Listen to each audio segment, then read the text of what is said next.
Video देख रहे सभी दर्शकों को राजबली पाल का सब प्रेम नमस्कार।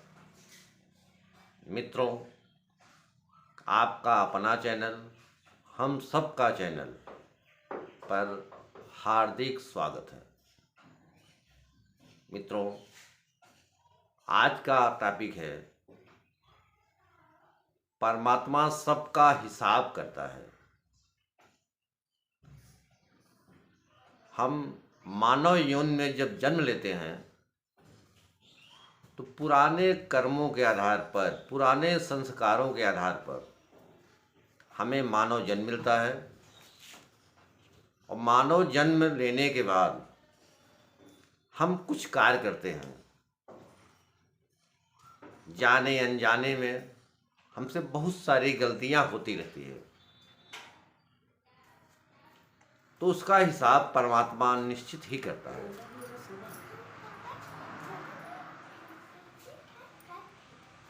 आज का इंसान, इस कलयुग का इंसान ज़्यादातर इंसान नहीं रह गया है, उसके अंदर इंसानियत नहीं रह गई है। बस यही उसके दिमाग में चलता है, कहाँ से किसका पा जाएं, हड़प लें। उसे लगता है कि हम चालाक हैं। मित्रों, बिना मेहनत का हमें किसी का भी धन लेना नहीं चाहिए। अगर हम बिना मेहनत का लेंगे, छल से लेंगे, कपट से लेंगे, धोखा से लेंगे, तो निश्चित ही हमारे साथ भी वैसा ही होगा। परमात्मा के यहाँ किसी का भी हिसाब बकाया नहीं रहता है। इसी पर मैं आपको एक कहानी सुनाता हूँ। वह कहानी शायद आपको समझाने में पर्याप्त होगी। किसी समय एक व्यापारी था, उसका व्यापार बहुत डाउन हो गया था, काफ़ी गरीब हो गया था। तो वह अपना व्यापार बढ़ाना चाह रहा था। वो सोच रहा था, मैं कहाँ से धन लाऊं कि अपने व्यापार में लगाऊं, अब मेरा व्यापार आगे बढ़े।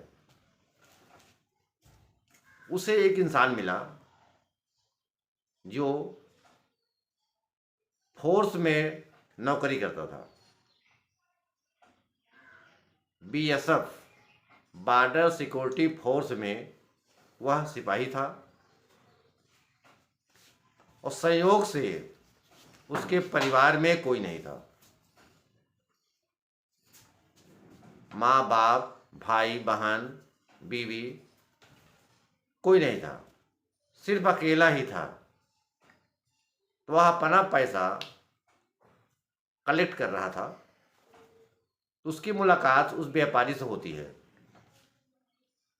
तो व्यापारी ने उस सिपाही से कहा, अगर आप हमारी मदद कर दीजिए तो जो मुनाफा होगा हम आधा आधा बांट लेंगे, यानी 50-50 में हमारा आपका हिसाब हो जाएगा। सिपाही को भी लगा कि मेरे पास धन इकट्ठा हो रहा है, आखिर मैं क्या करूँगा, व्यापार में लग जाएगा, चलो हमारा उधर से भी बढ़ता रहेगा। तो सिपाही ने उस व्यापारी को धन दिया। व्यापारी अपने व्यापार में धन को लगाया और उसका व्यापार चल निकला। व्यापार दिन दूना रात चौगुना बढ़ने लगा। सिपाही को पता चला, वह भी खुश हुआ, व्यापारी भी बहुत खुश था। संयोग से भारत और पाकिस्तान का युद्ध छिड़ गया और सिपाही की ड्यूटी लगी बॉर्डर पर उस लड़ाई में। क्योंकि पहाड़ी एरिया था तो सिपाही को एक घोड़ी मिली जिससे वह लड़ाई में उसका उपयोग कर सके। तो लड़ाई छिड़ गई। सिपाही उस घोड़ी पर बैठ करके लड़ाई में शामिल हुआ और दोनों तरफ से गोलियों के बौछार होने लगे। तो जिस घोड़ी पर वह सिपाही बैठा हुआ था, वह घोड़ी पता नहीं उसे क्या सूझा, वह दुश्मनों की टोली में जा मिली। यानी सिपाही उस घोड़ी पर बैठा हुआ था, तो वह घोड़ी सिपाही को लेकर के दुश्मनों की टोली में जा मिली। दुश्मनों ने उसे घेर कर मार डाला, घोड़ी को भी मार डाला। इस तरह उसकी मौत हो गई। तो व्यापारी जब सुना इस बात को, वह बहुत खुश हुआ। क्यों खुश हुआ? कि मुझे उसका हिस्सा नहीं देना पड़ेगा, पूरा का पूरा हिस्सा मेरा हो जाएगा। इस तरह व्यापारी, उसका व्यापार बहुत तेज चल निकला था। वह धनी और धनी और धनी होता चला जा रहा था। और जो 50-50 का उसका मतलब पार्टीशन था, वो भी उसे देना नहीं पड़ा, क्योंकि वह सिपाही मर चुका था, उसका कोई वारिस भी नहीं था। तब व्यापारी बहुत खुश हुआ। परंतु एक बात से वह दुखी था कि मेरे पास बहुत सारा धन दौलत तो होता जा रहा है, मेरा कोई औलाद नहीं है, आखिर इस धन का क्या होगा। तो वह चिंतित में पड़ा और इधर उधर मनोबल करने लगा। कहीं यहाँ मंदिर, कहीं वहाँ पर, कहीं वहाँ पर, जहाँ कोई बताता कि फला बाबा जी से मिल लीजिए, फला मंदिर चले जाइए, हो सकता है आपको परमात्मा संतान दे दे। इस तरीके वह, चूँकि धन की उसके पास कमी नहीं थी, बहुत धनी हो चुका था, तो औलाद के लिए परेशान होने लगा। तो इधर उधर फटकने लगा। क्योंकि पैसों की कमी नहीं थी, कहीं भी दूर दराज भी जाना पड़ता तो वह जाता। तो दोनों पत्नी औलाद के लिए इधर उधर भटकने लगे। संयोग से एक बाबा जी से मुलाकात हुआ, तो अपनी समस्या दोनों पत्नी व्यापारी ने बताया।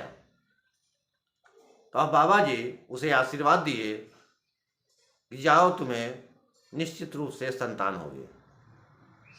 दिन बीतने लगा, व्यापारी की औरत गर्भवती हुई। समय आने पर एक पुत्र का जन्म हुआ। ढोल नगाड़ा, खुशियां मनाई जाने लगी। चूंकि व्यापारी बहुत धनी हो चुका था, पैसों की कमी तो उसके पास थी नहीं। इतना पैसा खर्च किया, इतना लुटाया पैसा, इतना खुश हुआ कि पूछिए मत। पुत्र बड़ा होने लगा, उसकी पढ़ाई लिखाई भी अच्छी तरीके कराना शुरू हो गई। धीरे धीरे बच्चा और बड़ा हुआ।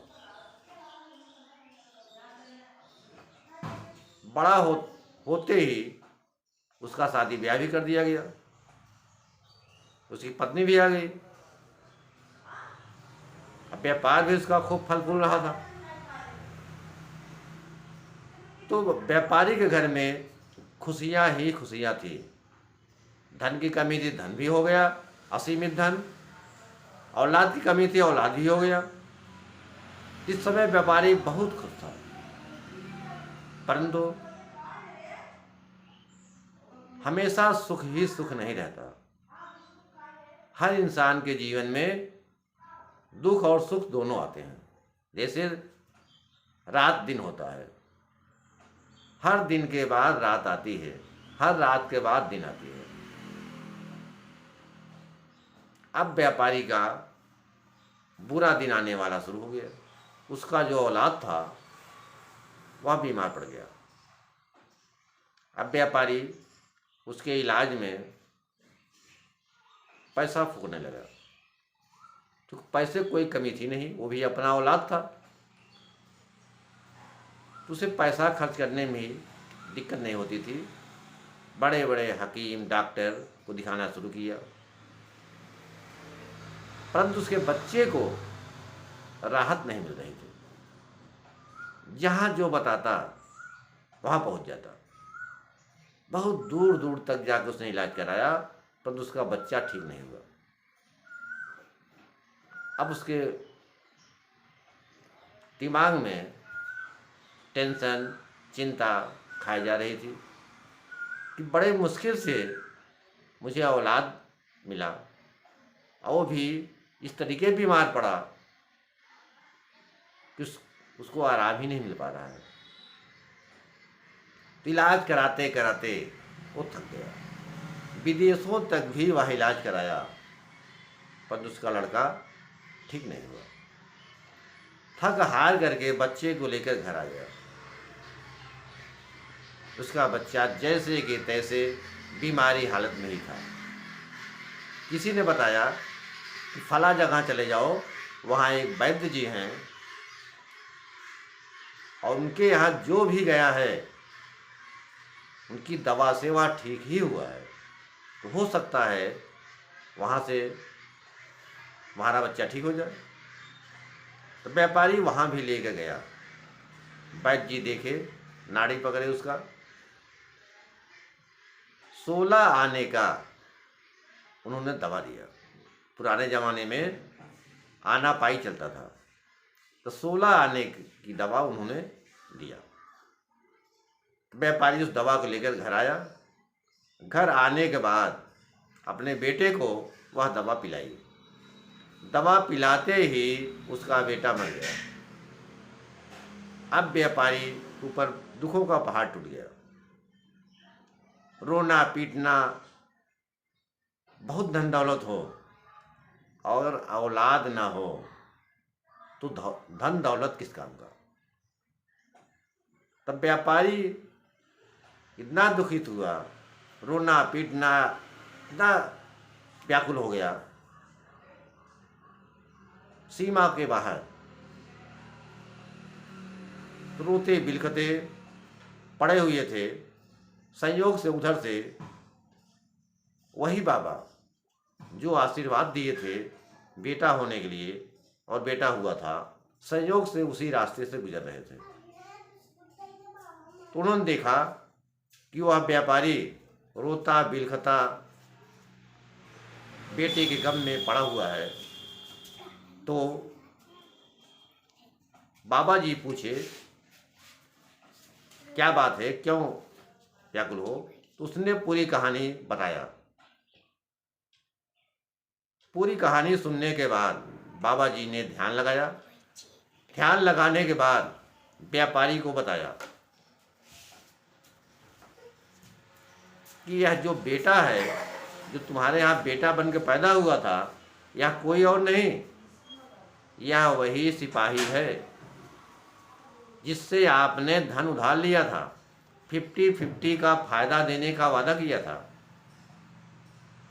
संयोग से वो लड़ाई में मारा गया था, तो आप पर उसका कर्ज था, वह कर्ज लेने आया था, आपके यहाँ बेटा बन के आया था। जो उसका हिसाब था उसने लिया, तो उसका जो भी हिसाब बनता था आप पर जो था, वह बेटा बन करके इलाज के रूप में आपसे खर्च कराया। लगभग पूरा हिसाब हो चुका था, केवल 16 आने का हिसाब उसका रह गया था। वो भी जब आप वैद्य के पास गए, 16 आने का उसने दवा दिया, उसका हिसाब बराबर हो गया, इसीलिए वह दवा खिलाते ही मर गया, क्योंकि उसका हिसाब किताब बराबर हो गया था। तो व्यापारी को यह बात समझ में आई, बात तो बाबा जी सही कह रहे हैं, परंतु यह जो उसकी औरत है, जो मैं अपना बहू बनाया हूँ जिसको, उसकी क्या गलती है? मान लीजिए उसका मुझसे हिसाब था, वह बेटा मेरे यहाँ बनकर पैदा हुआ, हिसाब लिया, परंतु इस लड़की की क्या गलती है जो आधे अधूरे जीवन में छोड़कर चला गया? तो बाबा जी ने बताया, यह लड़की पिछले जन्म में घोड़ी थी, और वही घोड़ी जिस पर वह सिपाही बैठ कर के लड़ाई में गया था। तो यह घोड़ी जो थी, ये जानबूझ करके उसको लेकर के दुश्मनों के पास, दुश्मनों की टोली में पहुंच गई थी। यानी यह घोड़ी उसे धोखा दिया था, इसलिए इस जीवन में उसे धोखा मिला है। तो मित्रों, इसी तरीके हमारे आपके साथ भी होता है। अगर किसी के साथ हम धोखा करेंगे, छल करेंगे, या हमने किसी से कर्ज लिया है, अगर वह हम चुका नहीं पाए हैं, इसी तरीके किसी ना किसी रूप में, उसी जन्म में या अगले जन्म में, परमात्मा वह हिसाब किताब बराबर करता है। तो मित्रों, हमारा सुझाव यही है आप सबसे कि अपनी मेहनत पर भरोसा रखिए। जो भी कमाइए आपके मेहनत का हो। धोखा, चीटिंग करके हमें किसी का भी धन नहीं लेना चाहिए। दूसरे का धन हमारे लिए मिट्टी समान होना चाहिए। हम आशा करते हैं इस कहानी से आप समझ गए होंगे कि परमात्मा हिसाब कैसे करता है। ठीक है मित्रों, अब हम मिलते हैं आपसे अगले वीडियो में। तब तक के लिए धन्यवाद।